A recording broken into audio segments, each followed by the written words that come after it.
First of all, good afternoon everyone. Today, let me present or introduce to you about my family background. So, let's start with my mother's side.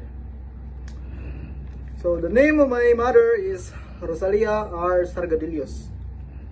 So, let's proceed to my grandfather of my mother's side. The name of my grandfather is Lucrecio Archaga, married by Epipania Sombilons, which is my lola of my mother's side.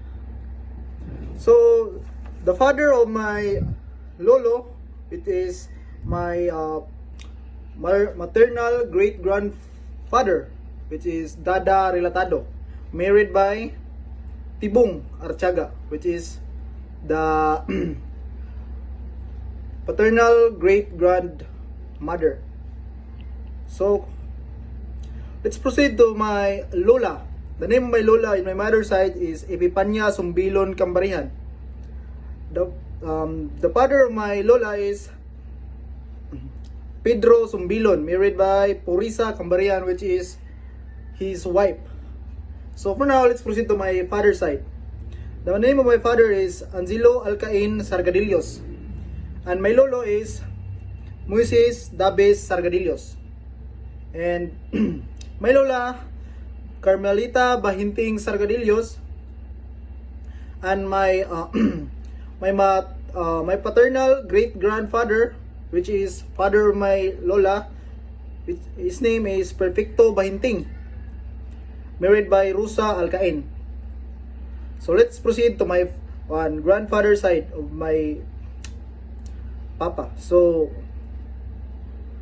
the name of paternal great grandfather of my lolo is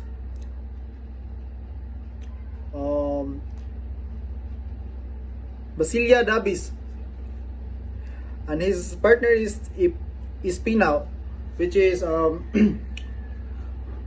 suddenly wala siya kaabot kay namatay na. So let's proceed to my paternal great grandfather, which his name is Phyllis Sargadillos, married by Ivoy Dabes Sargadillos. So for now, I give you some background about my mother and father. My mother was a devout member of a Christian church, and my father was a farmer in a nearby.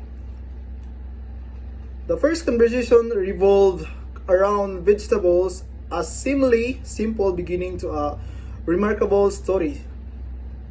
From the initial encounter, a friendship blossomed, growing stronger, which is passing interaction. Eventually, they fell in love with each other. That's the beginning, a lifelong relationship that continues to this day. So, for now, I give you some traditions or beliefs in my family. So, bilisayon ako.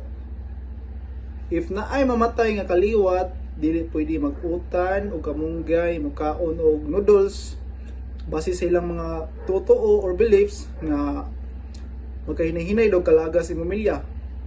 In other side, inig ka 31 or inig ka 1, which is New Year, dili mo kaon og manok kay ilang pagtuo kagkatuka. And that is all for today. Thank you so much for watching. This is a project for indigenous Filipino in our Philippines. Thank you.